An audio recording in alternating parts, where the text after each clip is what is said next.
आदाब नाजरीन, मैं सनम एजाज देख रहे हैं आप ग्राउंड रिपोर्ट। और ग्राउंड रिपोर्ट में शुरुआत हम करेंगे उसी कोविड से जो फिर खतरे लेके मंडलाने लगा है। बारामूला के एडमिनिस्ट्रेशन ने हालात को कल देखा तो बताया कि लॉकडाउन फिर ज़रूरी है। अगले 5 दिनों के लिए लॉकडाउन का ऐलान किया, लेकिन आज लॉकडाउन की सूरत हाल उस लॉकडाउन की नहीं थी जो लॉकडाउन होता है। शायद बारामूला की आवाम भूल चुकी है कि लॉकडाउन दोबारा लगाया गया या उन्हें मालूम नहीं है। और आज बारामूला में सूरत हाल वही थी जो अक्सर होती रहती है, यानी कायदा और कानून ताक पे रखे होते और ताक पे रखे हुए कायदे और कानून के बावजूद आवाम सड़क पे और सड़क पे सूरत हाल हमारे नुमाइंदे ने देखी। जगह जगह सूरत हाल बारामूला की वही देखी जो दूसरे इलाकों की है, जो उन इलाकों की है जहां पे कोविड का कोई ख़तरा नहीं है, जहां कोविड छू के भी नहीं गुजरा है। बारामूला की सूरत हाल काफ़ी ख़राब है, वादी की सूरत हाल काफ़ी ख़राब है, रियासत की सूरत हाल में कश्मीर तो तूफ़ान बर्पा किए हुए है,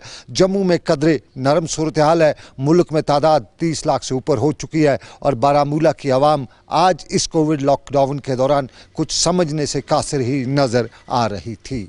ये बारामूला की कहानी ही नहीं सही, पुंछ में भी सूरत हाल ऐसी थी और पुंछ में भी SOPs का कोई दूर दूर तक ख्याल नहीं रखे हुए था। और शहर में भी लोग यही कहते हैं कि SOPs को कोई फॉलो नहीं करता है। कुछ तो है लेकिन वो नहीं है, वो डर नहीं है, वो खौफ नहीं है। कुछ लोग ये भी कहते हैं कि जब कोई चीज़ लंबी चलती है तो फिर उससे डर भी लोग भूल जाते हैं। और शायद वही बात है कि बारामूला से लेकर श्रीनगर और श्रीनगर से लेकर पुंछ तक सूरत हाल कोविड के दौरान, लॉकडाउन के दौरान या सूरत हाल के दौरान वो सब कुछ देखने को नहीं मिल रहा था जो होना चाहिए था। और अब सियासत पे बात भी करेंगे, लेकिन सियासत में भी कुछ वही है जो बदला नहीं है। 5 अगस्त की तारीख बदली थी और उसके बाद कश्मीर की सियासत ठप होकर रह गई थी, लेकिन कुछ दिनों से सियासत फिर गरमाने लगी है। कांग्रेस के हलकों में कल नज़र दिल्ली पे थी और ये भी माना जा रहा था कि कल दिल्ली में सोनिया गांधी की कुर्सी रहती है या नहीं, उस पर सबकी नज़र थी, लेकिन बिलाखिर फ़िलहाल तो रह गई। और ये भी कहते हैं कि राहुल के लिए फ़िलहाल मैदान साफ है, लेकिन जम्मू कश्मीर के लीडर में तारिक हमीद खर्रा भी हैं और उनका मानना यही है कि हिंदुस्तान में कोई भी पार्टी या कोई भी शख्स जो है वो अगर गांधी खानदान से बाहर का होगा तो फिर सूरत हाल वो नहीं रहेगी, सियासत वो नहीं होगी। कांग्रेस वर्किंग कमेटी की मीटिंग में तकरीबन 49 लोगों ने 49 पीपल स्पोक। एक भी शख्स ने, इंक्लूडिंग वो लोग जो 23 सिग्नेटरीज में से 4 ऐसे सिग्नेटरी हैं जो कांग्रेस वर्किंग कमेटी के प्रेसिडेंट ये मेंबर रह चुके हैं इस वक्त, तो उनका भी यही मानना था कि continuation of Mrs Sonia Gandhi जो है वो बहुत ही लाजमी है। उन लोगों ने अपनी एक्सप्लेनेशन दी कि इंटरप्रिटेशन की एक्सप्लेनेशन दी, बाकी एक्सप्लेनेशंस दी, लेकिन हर एक का ये मानना है कि इस स्टेज पे पार्टी की प्रेसिडेंटशिप को किसी और के हवाले करना जो है वो पार्टी के वास्ते बहुत ही घातक साबित होगा। और अगर देखा जाए, जहाँ तक गांधी फैमिली का सवाल है, ताल्लुक है, तो जो कांग्रेस का जो फिलॉसफी है, जो इथॉस है, जो इंक्लूसिवनेस जो है, इस वक्त पूरा मुल्क जो है वो कास्ट, कलर, क्रीड के नाम पे बांटा जा रहा है, लेकिन कांग्रेस की फिलॉसफी जो रही है वो हमेशा से इंक्लूसिवनेस के ऊपर रही है। मतलब मेरे जैसा आदमी जो एक रीजनल प्लेयर था, कांग्रेस की फिलॉसफी से, ख़ासतौर से इंक्लूसिव कैरेक्टर जो है कांग्रेस का, उसकी वजह से इंप्रेस हुआ और वहाँ पे चला गया। तो अगर कांग्रेस का वो इंक्लूसिव कैरेक्टर चला जाता है तो मेरे जैसे आदमी को तो सोचना पड़ेगा। इसी तरह तो हज़ारों लाखों लोग हैं कांग्रेस पार्टी में जो कांग्रेस की फिलॉसफी, नेहरूवियन फिलॉसफी और जो कांग्रेस का इंक्लूसिव कैरेक्टर है, जिसमें हिंदू, मुसलमान, सिख, ईसाई, बौद्ध, 8 मजहब हैं इस मुल्क में, इन 8 मजहबों को लेके कांग्रेस पार्टी चल रही है।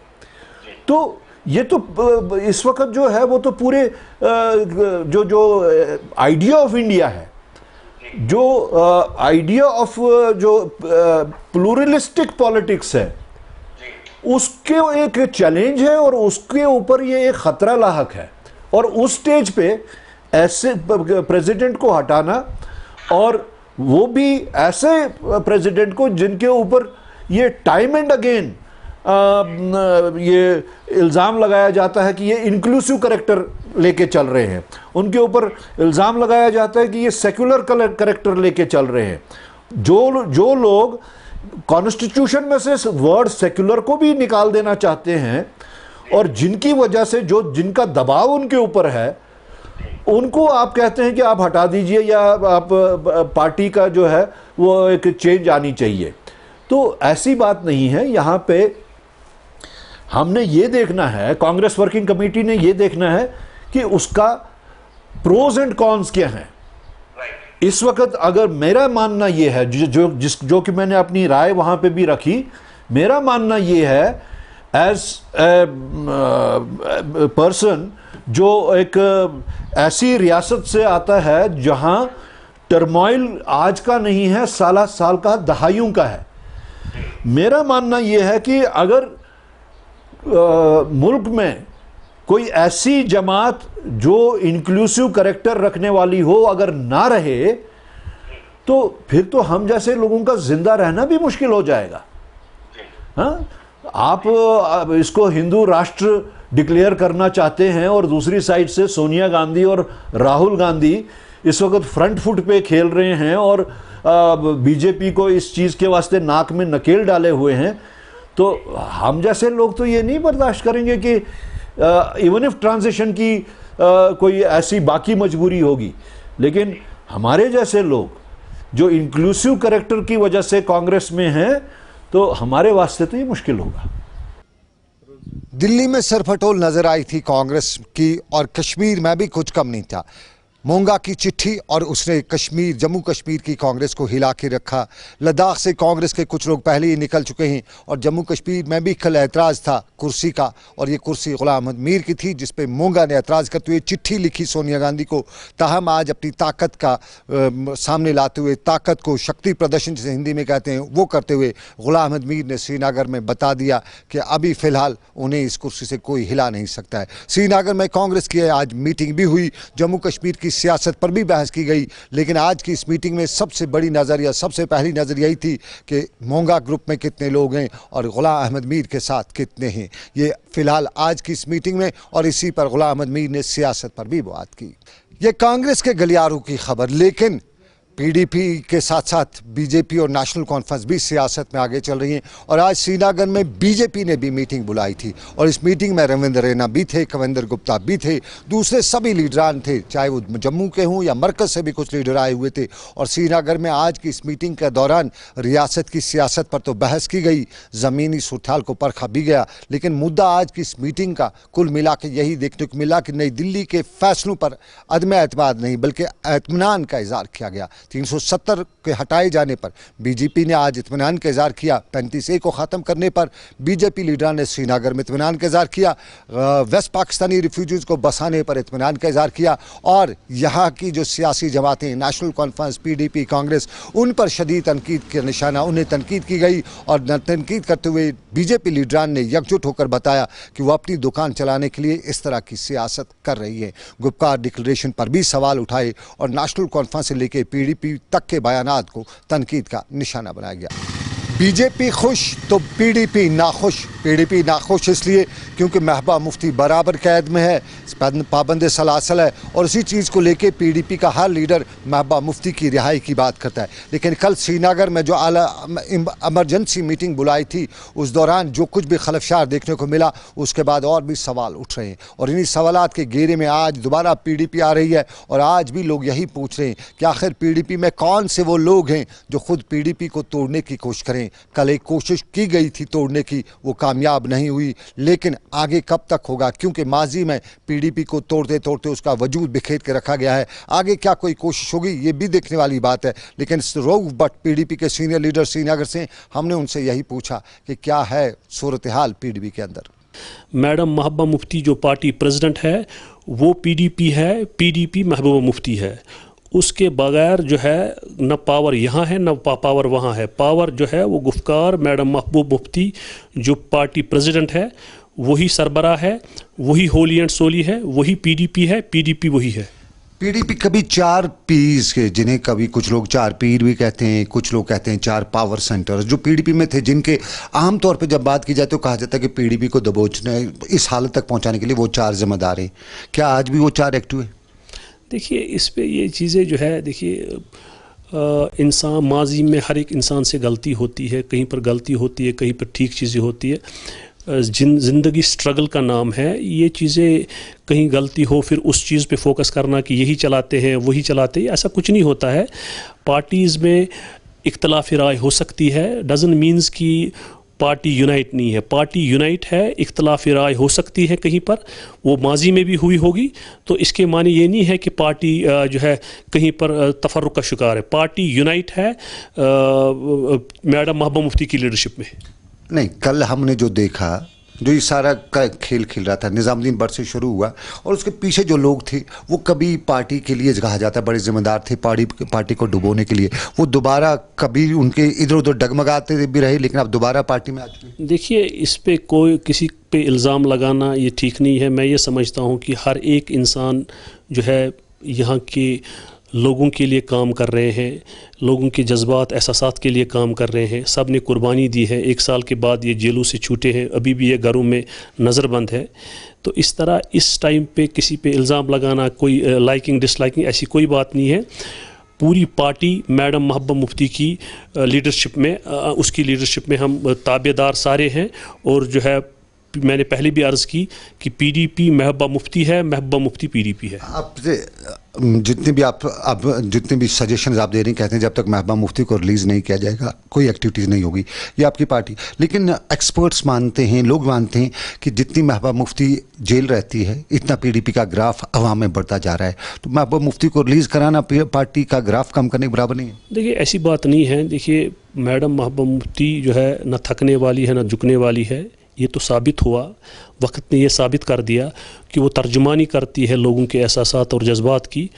हमारा मौक़िफ़ है पार्टी का, न सिर्फ हम गुफ्कार डिक्लेरेशन पे स्टैंड है, बल्कि हम चाहते हैं कि स्पेशल स्टेटस के साथ साथ मसले कश्मीर पे बात हो, कोई पेशरफ्त ऐसी हो जिससे ये खून खराबा रुके और वंस फॉर ऑल ये मसला हल हो। उसके लिए ज़रूरत है कि जितने भी स्टेक होल्डर्स हैं उन सब से बात हो। और हमेशा के लिए जो ये हर दिन हमारा खून इस ज़मीन पे पड़ता है, बॉर्डर्स पे देखिए आप क्या शेलिंग होती है, यहाँ रोज़मर्रा कितने लोग मर रहे हैं, हालात कितने ख़राब है। 1 साल से लोग जो है घरों में महसूर है। आप देखिए हमारा नेशनल हाईवे है, उस पे देखिए आप किस तरह लोगों को 2-2, 3-3 घंटा रुकना पड़ता है। हमारे पेशेंट्स को रुकना पड़ता है, हमारे मुलाजमीन को रुकना पड़ता है, हमारे बच्चों को रुकना पड़ता है, जबकि आर्मी कॉन्वॉय ट्रैवल करती है। इतने ख़राब हालात, आप अंदाज़ा लगा सकते हैं कि 15 अगस्त था, पूरे मुल्क में कहीं नहीं कर्फ्यू था, यहाँ कर्फ्यू लगाना पड़ा, यहाँ घरों में महसूर लोगों को किया गया 15 अगस्त को। आप अंदाज़ा करें कि कितने हालात हुए। इनका ये कहना कि हम लोगों के लिए कर रहे हैं, ऐसा कुछ नहीं है। ये लोगों के जज्बात और एहसासात के साथ खेल रहे हैं। ये हम पे हुकूमत करना चाहते हैं ज़ोर ज़बरदस्ती की बुनियाद पे, और ये इन द लॉन्ग रन ठीक नहीं है। नेशनल कॉन्फ्रेंस के तेवर हम देख रहे हैं, लोग का समझ रहे हैं कि अगर यहाँ पे इलेक्शन हो जाते हैं तो वो हिस्सा लेंगे, चाहे 370 का क्या होता है, जिस तरह उनकी ऑटोनॉमी का हुआ कि अभी वो सिर्फ एक कहानी रह गई है, इसी तरह अगर 370 कहानी भी रह जाती है लेकिन वो इलेक्शन में हिस्सा लेंगे, पीडीपी क्या करेगी? देखिए मुझे नहीं लगता ऐसा कुछ है। ऐसा जो स्टेटमेंट्स आए हैं, चाहे नेशनल कॉन्फ्रेंस के स्टेटमेंट्स आए हैं या किसी और पार्टी के स्टेटमेंट्स आए हैं, सारे ये कह रहे हैं कि हम गुफ्कार डिक्लेरेशन पे स्टैंड है। जब सारे ये कह रहे हैं कि हम गुफ्कार डिक्लेरेशन पे स्टैंड है, तो फिर किसी इंसान पे, किसी तंजीम पे इल्ज़ाम लगाना, ये हम इल्ज़ाम नहीं लगा रहे हैं। फारूक साहब का परसों का बयान कि स्टेटहुड वापस मिलना चाहिए, ये आज स्टेटहुड पे फिर स्टेटहुड प्लस उन्होंने ये कहा कि हम पॉलिटिकली स्ट्रगल करेंगे कि नहीं जी, हमें जो स्पेशल स्टेटस इस मुल्क के आईन और कानून ने दिया था, हमें उनको आज नहीं कल नहीं, हमें इनको ये वापस देना होगा। अगर इनको पीडीपी उसी स्टैंड पे है, पीडीपी उसी स्टैंड बिल्कुल उसी स्टैंड पे है कि आप स्ट्रगल करते रहेंगे। पॉलिटिकली लीगली हम हम इस पे स्ट्रगल करेंगे कि हमारा स्पेशल स्टेटस हमें वापस मिले, जो इस मुल्क के आईन और कानून ने यहाँ के लोगों को दिया था, और वो हमें वो हक वापस मिलना चाहिए। इसके साथ साथ यहाँ जो है पॉलिटिकल प्रोसेस चलना चाहिए। हर एक इंसान को बात करने का हक है। जो यहाँ पिछले 5 अगस्त को जो जमहूरियत का कत्ल हुआ था, पॉलिटिकल प्रोसेस सारा रुका हुआ है, इसको अगर रेस्टोर करना है फिर सबकी बात सुननी होगी, सेंटिमेंट्स और इमोशंस जो लोगों के हैं उसका जो है रेस्पेक्ट करना होगा, उन जज्बातों का जो है ख्याल करके। थोड़ा सा मैं आपकी बात समझ रहा हूँ। एक सवाल जो है, आप बार बार कहते हैं दिल्ली पे भरोसा नहीं किया जा सकता। यूजुअली सभी लीडर आपके नेशनल कॉन्फ्रेंस, पीडीपी, दूसरे लीडर, दिल्ली की लीडरशिप पे भरोसा नहीं किया जा सकता है। जब आप स्टेटहुड लेके 370 पे स्ट्रगल क्या करेंगे, फिर तो भरोसे की बात ही। किसने कहा अभी? ये तो कबल वक्त है। अभी तो सारे लोग ये कह रहे हैं कि स्पेशल स्टेटस तक हम पॉलिटिकल स्ट्रगल करेंगे, ये तो कबलज वक्त है। उससे पहले अगर स्टेटहुड मिलता है तो चुनाव वगैरह में आएंगे। ये जो है ये तो आप ये तो कबलज वक्त है। ये जो आप सवाल मुझसे पूछ रहे हैं, ये इसका जवाब जो है सीनियर लीडरशिप दे सकती है। और हमारी सीनियर लीडरशिप ने क्लियर वाज़ेह किया है कि जब तक स्पेशल स्टेटस वापस नहीं आएगा तब तक हम स्ट्रगल करते रहेंगे। और उसके साथ साथ हमारा जो मेन मुद्दा है कि यहाँ जो है खून खराबा बंद होना चाहिए, पॉलिटिकली जो है बातचीत इस मसले पे होनी चाहिए। जब यूएन में बात इस पे हो रही है, जब आप यूरोपियन यूनियन में इस पे बात हो रही है, जब चाइना के साथ कश्मीर पे बात हो रही है, चाइना तीसरे फरीक के हैसियत से आगे आया है, तो यहाँ के लोगों से बातचीत क्यों नहीं? अगर हम वाकई जब तक ये यहाँ के लोगों के एहसासात, जज्बात की कदर नहीं करेंगे, यहाँ हालात ठीक नहीं हो सकते। आप अंदाज़ा करें दिन ब दिन कितने हालात ख़राब हो रहे हैं कि हर दिन 4, 5, 10 लोग यहाँ मरते हैं, ज़मीन पे खून पड़ती है। तो मेरा ये मानना है कि अगर ये वाकई दिल्ली सरकार, मरकज़ी सरकार चाहती है कि इस खित्ते में जो अमन आए, इस जो है जम्मू कश्मीर स्टेट जो है प्रॉस्पर हो, यहाँ तरक्की हो, यहाँ जो है खून खराबा बंद हो, तो ज़रूरत इस बात की है कि जितने भी लोग बंद है, यहाँ के जेलों में है, बाहर के जेलों में है, पॉलिटिकल लीडर्स, पॉलिटिकल एक्टिविस्ट, उन सबको छोड़कर एक माहौल तैयार किया जाए। उसके बाद सारे स्टेक होल्डर से बातचीत हो। ये सियासत के गलियारों का हाल, लेकिन आवाम का हाल भी बेहाल है। आवाम रियासत के मुख्तलिफ इलाकों से लगातार नारेबाजी करती रहती हैं, सरकार के खिलाफ मोर्चा बनाए हुए हैं और सड़क, बिजली, पानी के मुद्दों को लेकर सरकार को तनकीद का निशाना बनाया जा रहा है। सरकारी मुलाजमीन भी हर मामलात को लेकर सड़कों पर रहते, कंट्रैक्चुअल डिलीवरीज भी इसी मामले को लेते हैं। कल श्रीनगर में कंट्रैक्चुअल्स कफन पहन के निकले थे और आज भी कंट्रैक्चुअल श्रीनगर की प्रेस कॉलोनी में थे। वही बात, वही मामला, सरकार तक वही बात पहुंचाते हुए बता रहे थे कि सरकार ने कई बार वादे किए हैं, हर बार वादा किया, अमल आया नहीं। अब की बार भी सरकार क्या वादा ही करेगी या वादे पे वफा भी करेगी? और श्रीनगर की प्रेस कॉलोनी में मुजाहरा करते हुए लोग बता रहे थे कि आगे आगे देखिए होता है क्या। जो Jammu Kashmir casual labours United front ने जो प्रोग्राम दिया है, उसके तहत हम यहाँ पे जमा हुए हैं। जो यहाँ के इरिगेशन फ्लड कंट्रोल के कैजुअल लेबर्स है, यहाँ के सीजनल लेबर्स है, यहाँ पे हम आज एक प्रोटेस्ट कर रहे हैं जो बिल्कुल पूरे जम्मू कश्मीर में है। और हमारे जो यहाँ पे आज जमा होने का मकसद सिर्फ यही है कि जो गवर्नमेंट ने यहाँ पे जो हमारे साथ हमेशा एक मजाक किया है, 25 सालों से हम गवर्नमेंट को अपनी जो ज़िंदगी है वो दी है, लेकिन अभी तक गवर्नमेंट ने हमारे बारे में कुछ सोचा नहीं है। हमारे जो कैजुअल लेबर्स है जिनको 20-20 साल, 25-25 साल हो गए, हमारे जो सीजनल लेबर्स है जिनको 20-20, 25-25, 30-30 साल हो गए, अभी तक इनके रेगुलराइजेशन के बारे में गवर्नमेंट ने कोई फैसला नहीं लिया। ये कंट्रैक्चुअल्स उन महकमों के जो सरकार के पास दर्ज हैं, लेकिन हम दूसरे कंट्रैक्चुअल्स भी आपको दिखाएंगे। ये वो हैं वो जो सरकार के खाते में दर्ज हैं लेकिन टूरिज्म सेक्टर में, और वादी कश्मीर के टूरिज्म सेक्टर पर जहाँ सियासत तो बहुत हुई है लेकिन उसको रिवाइवल करने के लिए अभी कुछ खास तो दिख नहीं रहा है। ताहम यहाँ कंट्रैक्चुअल्स और कैजुअल्स नारेबाजी करते हुए पुराने से लेकर नए पैसे का मुतालबा करते रहते हुए यही बताते रहते हैं कि सरकार ने कई बार वादे किए थे। गुलमर्ग में भी आज ये लोग जुड़े हुए थे इसी मुद्दे को लेके, वहां पे भी नारेबाजी की और श्रीनगर की प्रेस कॉलोनी में भी नारेबाजी की। टूरिज्म से वाबस्ता कंट्रैक्चुअल्स की ये नारेबाजी गुलमर्ग से लेके श्रीनगर तक। हम जीडीए गुलमर्ग डेवलपमेंट अथॉरिटी से हैं, पिछले 20 सालों से यहाँ पर काम कर रहे हैं कि हम पिछले 20 सालों से इस डेवलपमेंट अथॉरिटी में काम कर रहे हैं और 14,000 फीट पर हम काम कर रहे हैं यहाँ पर गुलमर्ग में। और यहाँ पर स्नो इतना होता है कि 10 फीट, वहाँ पर उस वक्त भी हम काम कर रहे हैं। हम काम कर रहे हैं पिछले 20 सालों से और हमारी जेन्युइन डिमांड ये है कि हमें हमारी सर्विस जो है वो रेगुलर किया जाए, हमारे सर्विस को रेगुलाइज किया जाए और हमारे बच्चों के साथ इंसाफ किया जाए और हमारे साथ इंसाफ किया जाए। इसलिए हम मुतल्लका गवर्नर साहब से, इंतजामिया से अपील करते हैं कि अब की बार हमारे साथ ऐसा न हो जो पिछली हुकूमतों में किया है। पिछले गवर्नर साहिबान जो थे गवर्नर इंतजामिया में, उन्होंने भी वादे किए और आते और चले गए, हमारा वादा अब तक पूरा नहीं है। इसलिए आपकी वसादत से मैं गवर्नर साहब से एक बार पुरजोर अपील करता हूं कि हमारी मांगे जो है वो पूरी करे। और मनरेगा के लोग भी लगातार हड़ताल पे हैं। आज उनका दूसरा हफ्ता हो चुका है और इस दूसरे हफ्ते के दौरान दूसरे हफ्ते की हड़ताल के दौरान लगातार मनरेगा से जुड़े मुलाजिम हड़ताल करते हुए, नारेबाजी करते हुए सरकार तक बात पहुंचाना चाहते हैं। और कुपवाड़ा में भी ये नारेबाजी की गई। मनरेगा के मुलाजमीन ने रियासत के मुख्तलिफ हिस्सों में, या यूँ कहें यूटी के मुख्तलिफ हिस्सों में नारेबाजी करते हुए मुतलका हुकाम तक बात पहुँचाने की कोशिश की और बात पहुँचाते हुए यही बताया कि न मुस्तकबिल नज़र आ रहा है, न हाल कोई है और कुल मिला के सारी सूरत बेहाल बनी हुई है। हमारा एक ऑर्डर बना था जो शीतल नंदा जी ने निकाला था 7/7/2018 में कि हमें अमेंडमेंट करनी है रिक्रूटमेंट रूल्स, डेवलपमेंट डिपार्टमेंट के रिक्रूटमेंट रूल्स में, और हमें सपोर्टिंग स्टाफ जो है एमजी नरेगा में, इनको हमें एब्जॉर्ब करना है, जम करना है डिपार्टमेंट में। लेकिन बदकिस्मती की वजह से आज तक वो ना फाइल का पता हमें है और ना ही उसका कोई रिजल्ट आया, क्योंकि हम उस डिपार्टमेंट में काम कर रहे हैं जहाँ पे 24/7 हमें काम करना पड़ता है। हम राउंड द क्लॉक काम करते हैं और राउंड द क्लॉक हम हर एक स्कीम में काम करते हैं। जो हमारी डिमांड एक ही है कि हमारे लिए जो कमेटी फ्रेम हुई थी हमारी एब्जॉर्प्शन के लिए, उसके लिए हमें डेफिनेटली हमें डिपार्टमेंट में एब्जॉर्ब करो। कुपवाड़ा में मनरेगा मुलाजमीन का मुजाहरा, लेकिन कुपवाड़ा में मनरेगा के साथ साथ केरन से आए हुए लोगों का मुजाहरा था। केरन कुपवाड़ा का वो इलाका है जो लाइन ऑफ कंट्रोल का इलाका है और यहाँ पे आए रोज़ खबरें बनती रहती हैं लाइन ऑफ कंट्रोल की, गोलाबारी की। लेकिन आज केरन से चल के ये लोग कुपवाड़ा के ज़िला तरक्याती कमिश्नर के दफ्तर आए थे।